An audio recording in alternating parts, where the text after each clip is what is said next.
nkanjye ngitangira muri ibi bintu naguze bitcoin na ethereum bitcoin yamanuka igira ku madolari 3,900 bitcoin imwe yego ndavata ibintu bibaye scam ntati ibi bintu ntago ari byo izo bitcoin yo nzigumana ariko mfite amafaranga menshi cyane ariko niyo mpamvu nta muntu homba muri cryptocurrency ahubwo ahomba igihe NFT rero nkuko nabivuze ni nari fungible token nkubo ngobo ubonye no t-shirt ubu ngo yanditseho ne crypto ni asset yanjye kubwa experience yawe isoko ubu ngubu turi mu kwezi kwa 10 isoko riracyamanuka birashoboka yuko abantu bazongera bakagurira hasi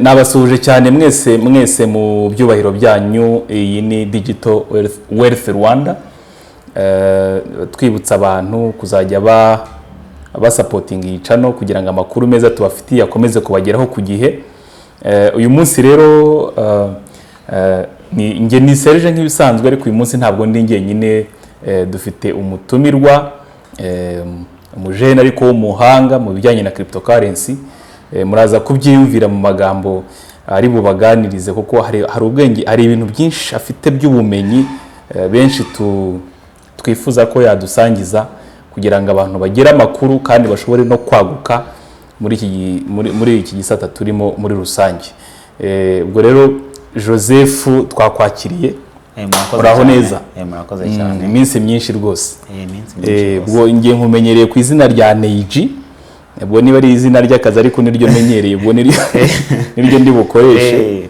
ngira ngo murabibona n'umupira yambaye ibyanditseho bagerageza kuzuminga neza mukabibona muhita mbona ko umuntu ari mu kazi kose hari impamvu uriya mupira wambaye buriya Joseph amakuru y'iminsi amakuru ni meza rero tumaze iminsi twumva ibintu bijyanye ngo na NFT twumva ngo NFT ariko abantu bakeneye kumenya muri cryptocurrency ibintu bita NFT ni iki mu by'ukuri okay murakoze cyane nitwa Nigena Joseph yego cyangwa bakanyita Nejirwa crypto niko kantu bazi cyane no industry nyimazemo igihe nyimazemo imyaka 4 nkora ibintu bya trading analiza n'ama projet atandukanye ndetse nkaba narakoze no mu bintu byo creatinga projet zanjye ariko hari impamvu zimwe na zimwe zitageze zamamara cyane ngo zimenyekane mu zumve cyane nka za Bitcoin Ethereum ariko ino industry hari amakuru menshi nyifiteho yes nko kuri icyo kibazo rumbaje cya NFT yego murabizi ko ino cryptocurrency ari industry nshyashya industry yatangiye 2009 igenda izamuka ikura buri munsi ku munsi ari umuzungu ari umunyafrika nta wayimenye mbere twese twatangiye kwikoresha 2009 ubwo rero iyo industry igenda ikura buri munsi haza akantu gashyashya ni industry ikiri ntoya igenda ikura buri munsi NFT rero ni amagambo ahinye avuga non fungible token cyangwa se non replaceable token nkuko mwari mubisanga mubizi waguraga bitcoin ukaba ufite amadolari 10 ukaba wagura bitcoin kandi bitcoin muziki ku $20 bakaguha 0.0 n'ibindi bice byinshi cyane ariko ubu NFT yo ntago ariko bimeze NFT ugura unit sinzi ko nimba mwabyumva ni unit imwe ntago wagura ngo ugure ngo 0.0 rimwe ngo 0.05 nta bice bizamo oya ugura unit imwe niyo mpamvu NFT yatangiye abantu bavuga ngo niza bakiri yego nta bantu Rwanda rugufi bayigonda NFT rero nkuko nabivuze ni nari fungible token nkubo ngobo ubonye no t-shirt ubu ngo yanditseho ne crypto ni asset yanjye hari izindi t-shirt zimeze uko nguko ariko zidafite uniqueness zidafite spaces cyangwa zidafite characters nk'izino t-shirt nambaye NFT rero niko nayo zikora ni art iyo art rero ukaba wayicuruza zatangiye zikoreshwa ku star cyangwa ku nyamaswa yego urugero hari NFT zagiye zikomera cyane zitwa za crypto punch za board app sinzi ni board app yizi zagiye zicuzwa cyane zigura amamiliyoni y'amadolari ugasanga unit imwe igura miliyoni y'idolari niyo mpamvu bavuga ati ni iz'abantu b'abakire ugasanga inite imwe ya NFT igura Ethereum 350 ugura Ethereum 1000 ari Ethereum urabizi ko Ethereum yagezwe 4000 by'idolari ubwo urumva ko bye urumva amafaranga arimo NFT rero zaje hari NFT yamenyekanye cyane yitwa Crypto Punch iyo NFT ni umwana wayikoze umwana yaragurishije akuramo $39 z'idolari ari umwana w'imyaka 12 urumva ni ikintu industry yaje iratrendinga cyane ako NFT zigiye zigurwa nazo ziragurwa nka coin zisanzwe ko nimba ari art yawe nk'ubu ngubu Serge ukavuga ngo nkoze NFT yanjye yitwa Serge NFT rero nk'uko coin tugira icyo bita token supply NFT yo igira collection ushobora ati NFT yanjye yitwa Serge ifite collection na spaces wenda y'imiryango 100 ubwo ufite NFT za Serge z'imiryango 100 enite 100 izo NFT buri imwe ikaba ifite imisusire yayo iri unique n'iyindi ako biri muri collection imwe ubwo biri muri blockchain imwe ubwo ngubwo ku buryo umuntu yaza aje kugura iyo NFT n'undi muntu wakora indi NFT yitwa Serge ako ntabwo zaba zimeze kimwe aba harimo akantu kitandukanye NFT rero nazo ushobora ko wazigura bisanzwe nka cryptocurrency ukazigura kuri NFT marketplace harimo nka Binance ifite nayo marketplace ya NFT akije nyuma ubundi NFT marketplace yabanje mbere niyo bita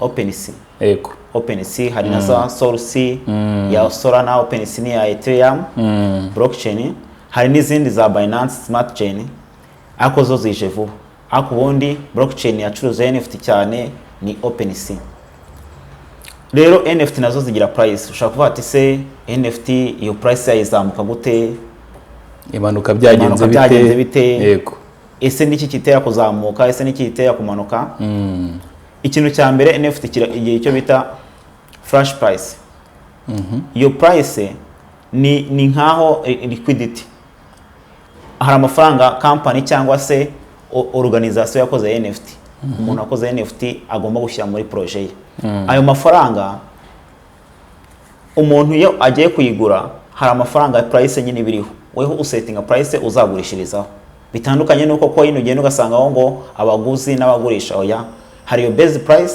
ibihari ukabona iyo price ukaba wayigurishirizaho nabwo akaza umuntu uyigura ikindi umuntu akaba yasettingaho price nk'ugashaka kugura NFT ukayigura wenda amadolari 100 cyangwa amadolari 200 ukuvuga ati ngenza yigurisha ku madolari 10,000 aho gasettingaho price yawe ubwo ya liquidity igenda izamuka abantu bayigura cyane ubwo ngubwo cya giciro nikigeraho hazaza umuntu ayipikinge ayigure kuko aza akagura unite yose ntabwo uvuga ngo araguze igice ngaraguze ngo unite ngebibiri n'igice oya ntibishoboka nicyo ngicyo nakuye kuri NFT murakoze Joseph arakoze cyane ngira ngo abantu bagerageje gusobanukirwa ibijyanye na NFT twajyaga tubyumva hirya no hino iryo jambo rikoreshwa ariko ngira ngo abantu bashoboye gukurikira hari icyo bashoboye gukuramo kandi dushobora no kuzongera kumutumira noneho akagira n'andi makuru aduhaho kuko urumva iyi industry turimo igenda yaguka hagira byinshi byiyongeramo umunsi ku wundi ese uko bibona nk'abanyarwanda ukurikije ukuntu ibijyanye na cryptocurrency ukuntu abantu bagenda babyumva cyangwa se babyitabira wadushishikariza kwitabira kugura NFT kuzitunga kugera ku rugero natwe rwo kuzigurisha market urabibona uti murakoze NFT rero nabashishikariza kwitunga kuko NFT nubwo wumva ngo zihenze zose ntabwo zihenze ikindi NFT ni free you are free nawe wakreatinga iyawe ahubwo ikibazo cyo kuyamamaza ni iki hari nka NFT zo kuri Ethereum nizo zihenze cyane urabizi ko Ethereum hashize iminsi transaction fees yayo agoye cyane ujya kweza amadolari 10 bakuguce dolari 1 cyangwa 2 ariko hari izindi NFT zihendutse za Solana ndabizi Solana urayizi cyane ifite blockchain yayo nayo igira ama NFTs hari n'izindi za Algorand nazo zigira ama NFTs. Izo NFT rero ushaka gupinkingamo imwe ahubwo ikibazo gihari. Hari NFT nyinshi cyane. Kuko hari coin zaje nyinshi cyane na tokens. Ahubwo se wahitamo NFT yihe. Ubwo icyo nagira ngo wibandeho ushaka kuvuga uti nk'abanyarwanda donc urumva ibihenze cyane byo miliyoni z'idolari ni menshi niki zishobora kugura make ariko nanone ubona ko zagira umumaro umuntu akavuga ati ndayiguze basi niyo watubwira nk'eshatu izo NFT umuntu akavuga ati ndayiguze nanjye nzasubiza ku isoko setting igiciro muri ubu buryo. Nk'izo wenda hari nko kuri Solana blockchain yayo niyo nakunze gukoresha cyane kuko niyo project nakoze ya NFT yari iri kuri Solana blockchain. Iracyariho? Yes, iracyariho. Yego. Ubu umuntu ashaka kuyimintinga ariko kubera ko liquidity ni ikibazo. Liquidity iba ari ikibazo kuri company nyinshi zizamuka n'izima zose birayigora. Startup business liquidity iragorana cyane. Niyo mpamvu mu gihe ugiye gucuzinga NFT ni nko gucuzinga coin ureba NFT se ino NFT iri ku masoko yayo. Ese ino NFT iri behind team yayo ni iyihe? Ntujye kugura coin ngo cyangwa se indi token nko kujya kubigura ukavuga ati no token iri kuri rino soko iri kuri aya masoko top 10 ya blockchain zizwi zara integratinzeho na NFT ni kureba ukavuga ati sino NFT nayivana ku isoko rimwe nkayijyana ku yindi, sino NFT nayishyira ku ma wallet menshi atandukanye. Ibyo ni ibintu byose ugenda ureba kuri NFT. NFT kugira ngo rero abantu batangiye kuinvestingamo ni ukora research nyinshi kuko habamo ama fake menshi cyane. Urumva ko nakubwiye ko ushobora gusanga hari NFT yitwa Serige n'indi yitwa Serige, ubwo urumva kubitandukanya imwe ari original wenda kandi indi ari fake. Kandi ukaba wagura Serige ubona ko ari ya Serige ubona ni foto n'ibiki byose ari bimwe kuko ahantu biba bitandukanye ni muri blockchain. Niho biba bitandukanye. Ubu ukaba wayigura uzi ko uyiguze ukayishyira kuri wallet kuko wallet yo yakira ibintu byose. Wajya kuyijyana kuri market bakubwira ati yo asset ntibaho kandi uzi ko ufite asset. No kuvuga ngo imwe ishobora kuba yubakiye kuri blockchain byanyabyo indi wenda ugasanga ntibayihubakiye. Indi ugasanga ntibayubakiye kuri blockchain cyangwa ugasanga ubundi muri programming hari icyo bita end user. Icyo twe tureba hari n'icyo bita backend mwimbere muri program niho biba bitandukanye. End user tukabona ibintu bimwe, backend tugasanga ntago ariko bimeze. Niho hantu usanga hari ikibazo. Ibyo ngibyo kandi ndumva byagira n'ingaruka kuri karite. Bigira ingaruka kuri karite. N'abantu baba bita aba founders baboneraho uburyo baba bazamura izo ntuza za fake zabo bakagenda ku izina ryawe bumvishe ko uri murahitinga ufite usability imeze neza ugasanga bataye karite ya originality yawe. Okay, murabyumva uyu muntu ni umuhanga. Joseph ni umuhanga. Ibintu arimo kuvuga sinzi niba abantu barimo kubyumva neza ariko ubwo duhora twiga kandi ni byiza kwagura ubumenyi. Ubwo ahubwo twakubazaga tuti watubwira noneho izo umuntu ubu kuri current market ese hari nk'ebyiri eshatu wagira abantu inama yo gutunga akabaha n'impamvu? Nk'ubu ngubu NFT zikunzwe cyane zizwi. Ubu ngubu urabizi ko isoko ahantu hose ryarakrashinze. Turi muri recession, amasoko yose yarakrashinze, stock zarakrashinze, ibintu byose biri hasi. Abantu benshi amafaranga yabakuye muri business zabo bategereje kuyagira igihe b'investing akizima. Ubu ngubu rero NFT zose ziri top wazigura kubera ko izo NFT nubwo ubu ngubu zamanutse ariko zizazamuka. Ko recession cyangwa financial cycle murabizi ko ari ikintu kiri repeatinga buri gihe. Ikiripeating. Ubwo ko yiri repeatinga izongera izamuke tujye muri oscillation yo kuzamuka. Ubwo rero iyo NFT yose nk'ubu wenda ni wagura iyo CryptoPunk wagura board app cyangwa se hari na NFT ziba zifite coin urugero nka app coin sinzi nimba uyizi ku $4 app yageze ku $18 mu gihe yaje nuko yaje akaza agakubitana n'ino bear market. Ubwo nk'iyo token ushaka kuvaterekanya igure kuko iyo token numva warakoze token nkeya ikindi ifite usability nyinshi. Ushaka ko wagura ibintu by'ibibanza amapilote hanze ukoresha ama app. Ushaka ko wagenda mu bwato hari amayachi ya board ushobora kuba wajya muri Tune Cycle ukoresheje app iyo nka app coin app NFT nayiku recommend. Wow. Urakoze cyane rwose. Hanyuma donc uvuze ikintu kijyanye na beer market, isoko ryaramanutse muri rusange. Rero abantu bakeneye kumenya mu by'ukuri iri soko uko abahanga bivuga cyangwa se nuko Joseph wowe ubibona rizongera kuzamuka ryari, biteganyijwe ryari? Hanyuma ikintu kimara kukitubwiraho utubwire na cryptocurrency zisanzwe noneho tuvuye muri NFT izo ubona byibura niyo wavugaho nk'ebyiri eshatu cyangwa eshatu abantu batunga n'impamvu. Okay, murakoze. Yego. Ubundi beer market ni period imaze kubaho inshuro eshatu. Yego. Ni period iba habaye ikintu bita bull market. Urubizi ko ikintu cyose kigira recession. Business yose igiragira igakunda, iminsi yose ntago ari ku cyumweru niko abanyarwanda bavuga. Yego. Ati iminsi yose ntago ari ku cyumweru. Na cryptocurrency rero cyangwa se andi ma business zose hari igihe kigenda ukavuga ati muri iki gihe ino business iragenda. Muri iki gihe no business ntago igenda bitewe na factor nyinshi zitandukanye. Ubundi bavuze beer market bavuga ko ni igihe haba ari high dominance y'abasellers. Yego. Baseringa ubundi bavuga ko ari igihe cyo gusarura. Okay. Aho ugasanga harimo abahinga kandi barimo barasarura. Ubwo rero beer market itangira bigaragara. Yego. Iratangira ugasanga bull market nk'ubu yabaye muri 2021 ugasanga abantu ibintu byose umuntu wese ari umwumva yagura. Ugasanga abantu baguriye hejuru, hari abantu baguriye Bitcoin kuri 69 bavuga ngo igiye kujya ku 200,000 akita imanuka urabona ahantu iri. Rero no beer market iba ni no cycle igenda iba nyuma y'imyaka 4. Hari factors zibitera. Hari icyo bita Bitcoin halving.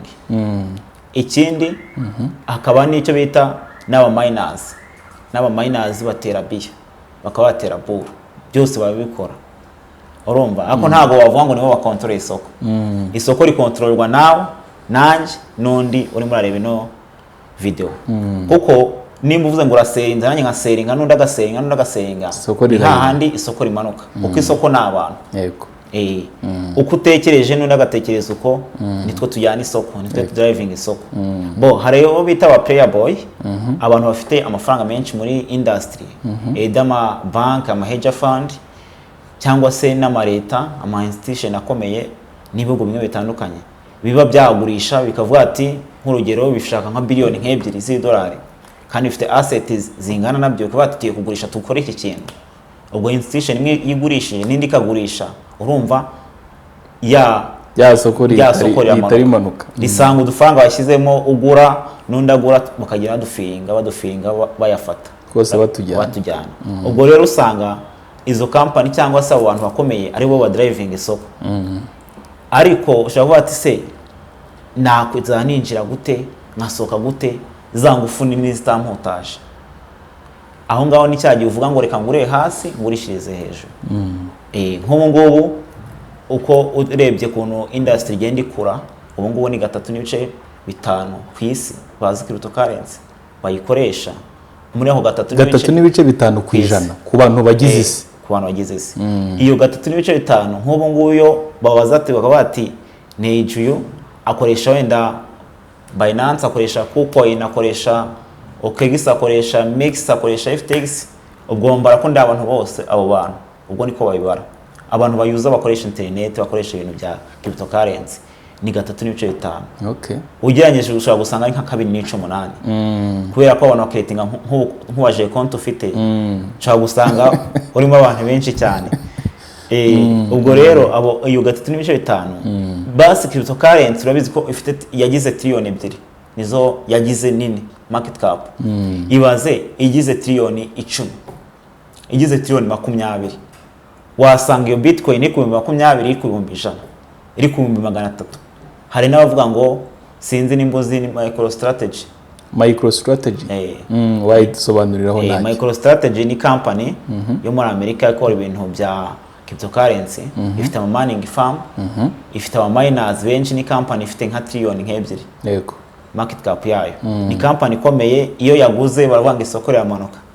Ni nyine n'akantu kazi k'akamifu kaje. Iyo MicroStrategy yaguze isoko riramanuka. Niko bimeze. Iyo yaguze kandi ifite ubushobozi buri hejuru. Ifite ubushobozi nyine sinzi ibintu byose hazamo competition. Iyo yaguze isoko barayimanura kugira ngo bagaragaze ko yaguriye hejuru. Ubu MicroStrategy ifite Bitcoin ziya mu bihumbi nka 60. Urumva ifite amafaranga menshi cyane.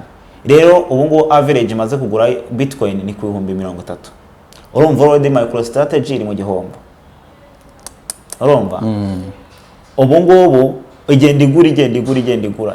Ubundi aba smart investors bagenda bagura stage yose bagura. Mu gihe wivuze ati kino kintu ndacyumva ndacyubaha, ugenda ugura. Nk'ubu ngo Bitcoin iguye 20 ko batereka ngureho 25%.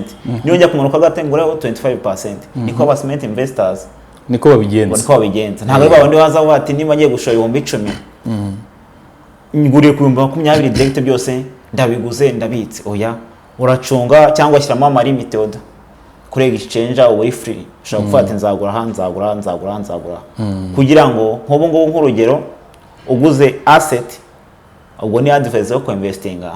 Uguze asset nk'urugero nk'ubu wenda app wenda na mentioninze cyane ako ni na coin nziza nabari kumanda kugura.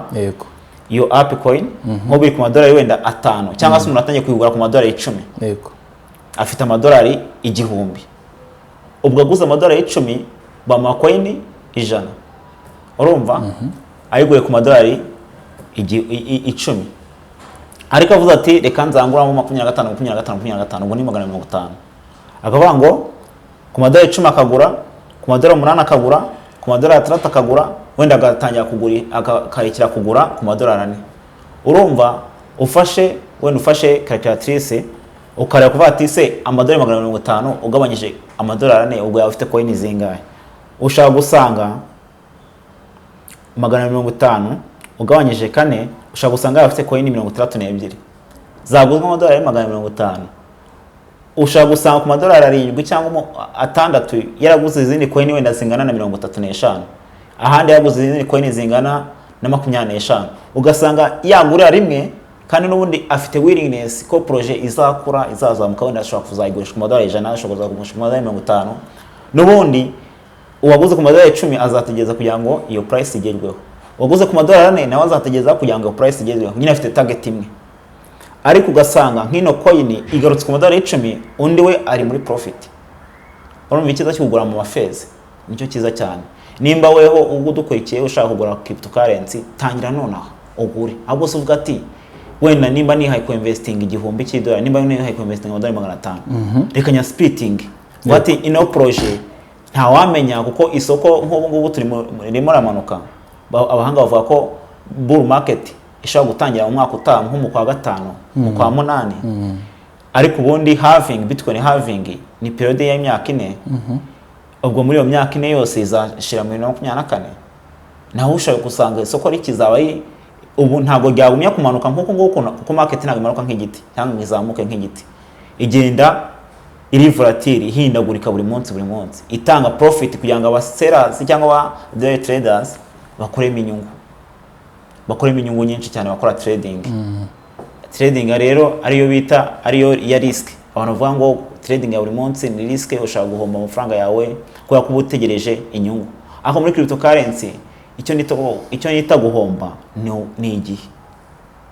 Sinzi niba ariko nawe ubyumva. Cryptocurrency uhomba ku gihe. Ntago wavuga ngo wahombye kuko nk'ubuguze wenda uguze Bitcoin ku 39 aho wayiguze ugategereza ushaka gusanga muri 2023 ukayigurisha ku 150 ugasanga warungutse, ariko wungutse mu gihe kirekire. Ahubwo abantu ko yako baba bireba buri munsi bihindagurika iyo abonye umubare cyangwa ingano y'amafaranga arafite yamanutse vari kuko asset izurazigumana. Nimba uraguze 0.1 ugumana 0.1 vari kagenda ihindagurika iri dynamic, ariko asset y'ukifite ushaka gusanga muri iyo gihe kingana iyo period ndende uzunguka, ariko kubera ko warago bireba kuvuga atenda kamvemo projet wa fake. Kanje nyitangira muri ibi bintu naguze Bitcoin na Ethereum naguze Ethereum agera muri 15 Bitcoin 0.20 kombye ugitangira nyitangira Bitcoin teka kabisa Bitcoin yamanuka byari mu ruhe mwaka 2019 yego Bitcoin yamanuka igira ku madolari 3900 Bitcoin imwe yego ndavuga ati ibintu bibaye scam ntati ibi bintu ntago ari byo usanga njya kugura uducoin tundi tw'udu shitcoin shitcoin ni coin ziba zidafite usability nta kintu zikoreshwa nyine ariko ziri aho nyine gusa izo shitcoin ndacyazifite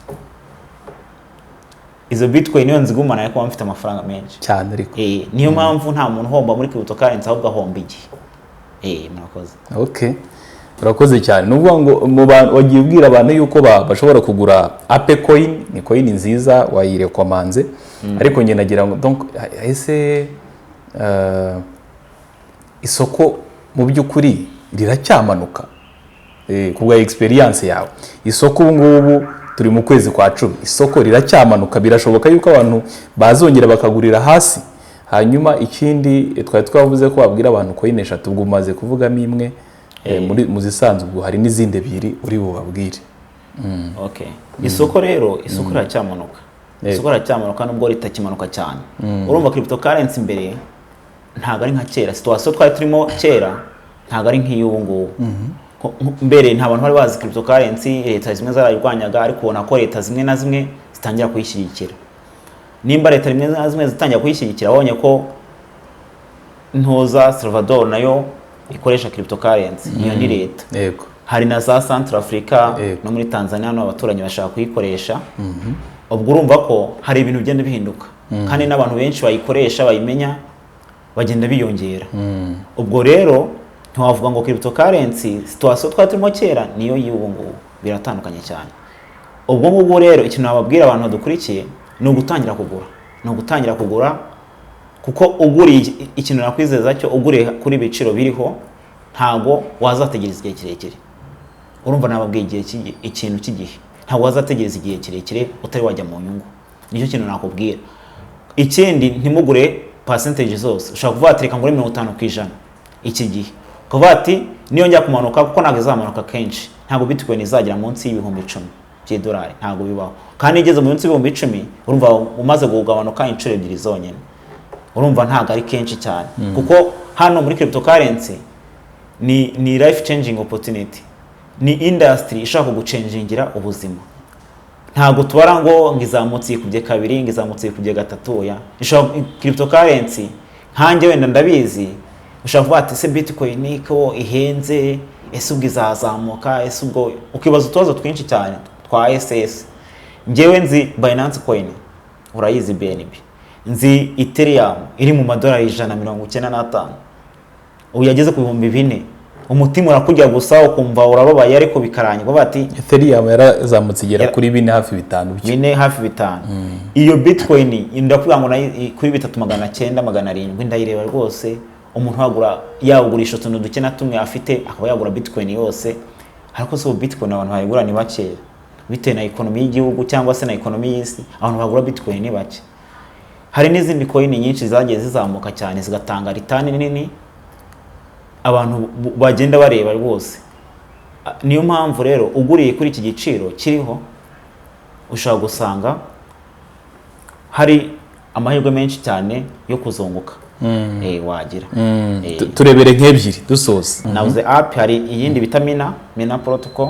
Mina protocol. Ni coin ifite na blockchain yayo. Uraza kudushakira information, buratura information kuri yo kugira ngo abantu. Iyo Mina protocol nayo nayikomanda. Iyindi nabakomande ya Ethereum fork. Ethereum fork. Ni coin integrated kuri Ethereum. Urabona Ethereum izana fees menshi cyane. Ni coin ya Ethereum n'ubundi ishinzwe kugabanya ibintu by'amacoin ni Ethereum tu. Iyo coin ni coin ni nziza, nawe recommendinga cyane. Indi coin nawe recommendinga ni Filecoin. File. File. Iyo coin nayo ni nziza cyane. Murakoze. Okay. Joseph arakoze cyane, ngira ngo mwabyumvishe. Buriya bajya bavuga ngo iyo umuntu abumbuye umuntu wavuze uhita umenya neza uburyo ari umuhanga. Ntekereza ko bitari kwijijisha cyangwa se kugira ubumenyi uyu musore ukiri muto afite, ngira ngo benshi bazagerageza gukurikira babishyizeho umutima, hari icyo bazakuramo kandi mu buryo bufatika kandi kizabagirira umumaro. Turamushimira cyane kuba yiga mu mwanya we, urumva ni umutrader, urumva ubumenyi afite, kugira ngo adusangize aya makuru kandi azagirira umumaro abantu batari bakeya. Ubwo rero mujye mwibuka gukanda kuri like na subscribe, murabona ko amakuru arimo kugenda bageraho ari amakuru meza. Kandi Joseph, Imana iguhe umugisha, turagushimiye cyane, urakoze kudusangiza kuri ubu bumenyi. Asante. Sawa sawa.